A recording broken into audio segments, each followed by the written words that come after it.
Welcome back, students. Welcome back to my online surveying classes.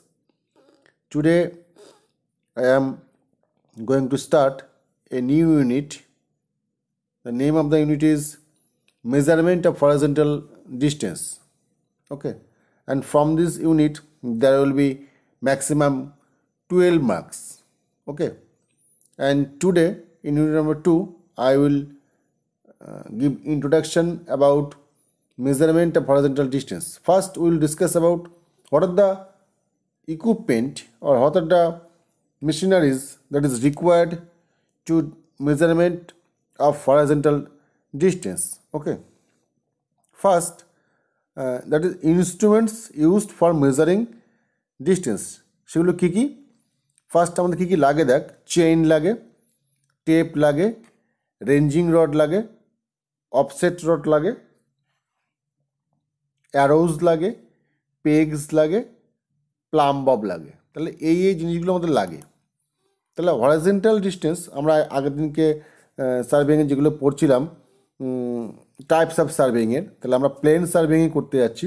তাহলে plane সার্ভেইংয়ের মধ্যে একটা part হলো হরাইজন্টাল ডিস্টেন্স। হরাইজন্টাল ডিস্টেন্স মানে কোনো একটা দুটো অবজেক্টের মধ্যে ডিস্টেন্সটা কত, সেটা করতে গেলে আমাদের কী কী জিনিস লাগে। কী কী লাগে? চেইন লাগে, টেপ লাগে, রেঞ্জিং রড লাগে, অফসেট রড লাগে, অ্যারোজ লাগে, পেগস লাগে, প্লাম বব লাগে। ওকে, এবার এক এক করে জানবো যে কোনটা কী জিনিস। এর মধ্যে তো সকলেই সব কিছুই জানিস মোটামুটিভাবে, তবু একবার ডিসকাস করে নেওয়া। Okay students, first metric chain. This is a very common type of chain, metric chain. Nowadays, these chains are used for measuring distance. তাহলে আমাদের ডিস্টেন্স মেজার করতে গেলে কী লাগে? ডিস্টেন্স মেজার করতে গেলে লাগে হচ্ছে metric chain. Okay students, metric chain. সে চেনটা কীরকম? This chains are made of 20 metre আর 30 মিটার। চেনগুলো আইদার 20 মিটার হয় অথবা 30 মিটার হয়। আমাদের ল্যাবে দুটো টাইপের চেনই আছে, 20 মিটার চেনও আছে, 30 মিটার চেনও আছে। এই চেনগুলোর মধ্যে 100টা করে লিঙ্ক থাকে বা 150টা লিঙ্ক থাকে, depending upon the length of the tape, length of the chain. তাহলে যদি 20 মিটারের চেন হয় সেক্ষেত্রে 100 লিঙ্ক থাকে, এবং যদি 30 মিটারের চেন হয় সেক্ষেত্রে 150 লিঙ্কস থাকে। তাহলে এই নাম্বার অফ লিঙ্কস এবং চেনের লেন্থ এটা দেখে কিন্তু আমরা বুঝতে পারি এক একটা লিঙ্কের লেন্থ কত। তাহলে 20 মিটার ডিভাইড 100 লিঙ্কস, এটা আসছে 0.2 metre or 20 centimetre or 200 millimetre.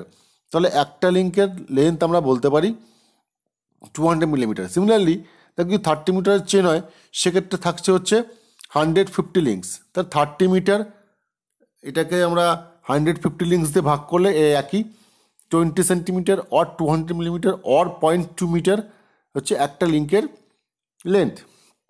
এটা কিন্তু তোরা মাথায় ঢুকিয়ে নিবি একেবারে, যে পরীক্ষাতে শর্ট কোশ্চেন থাকতে পারে বা ইন্টারভিউতে কেউ কিন্তু এই কোশ্চেনটা ফেস করতে হতে পারে যে মেট্রিক চেনের একটা লিঙ্কের লেন্থ কত হয়। That is 200 millimetre or 20 centimetre, right students? And the end of each links are bent into loop and connected together by means of 3 oval rings which afford flexibility to the chain. মানে প্রতিটা চেনের এন্ডে একটা loop থাকে, একটা সার্কেলের মতো দেখতে থাকে, যেটা কিন্তু চেনের ফ্লেক্সিবিলিটি দেয়। And the ends of chains are provided with brass handles for pulling of the chain. মানে একদম চেনের লাস্টের দিকে এই যে আমাদের পাশে চেনের ছবিটা দেওয়া আছে, এখানে দেখ পেতল টাইপের দেখতে, ওটাকে ব্রাশ বলে। এর দুটো হ্যান্ডেল থাকে, যে হ্যান্ডেল দেখ ধরার জায়গা আছে, ওর মধ্যে 4টে আঙুল ঝুঁকিয়ে নিয়ে টানতে হয়। ওকে, তাহলে হচ্ছে এটাকে বলে handle. And the joint between the first link and the handle has a swivel joint.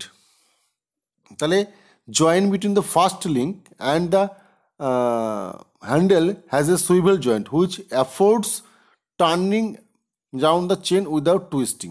মানে এই যে হ্যান্ডেলটা রয়েছে, হ্যান্ডেলটা কিন্তু ফার্স্ট যে লিঙ্কের সঙ্গে কানেক্ট করা আছে সেটা সুইভেল জয়েন্ট দিয়ে কানেক্ট করা আছে। ওকে, যাতে টানতে বা বেন্ড করতে কোনো অসুবিধা না হয়, টুইস্টিং না করে যাতে বেন্ড করা যায়। And two facilitate holding the arose in the position with the handle of the chain, A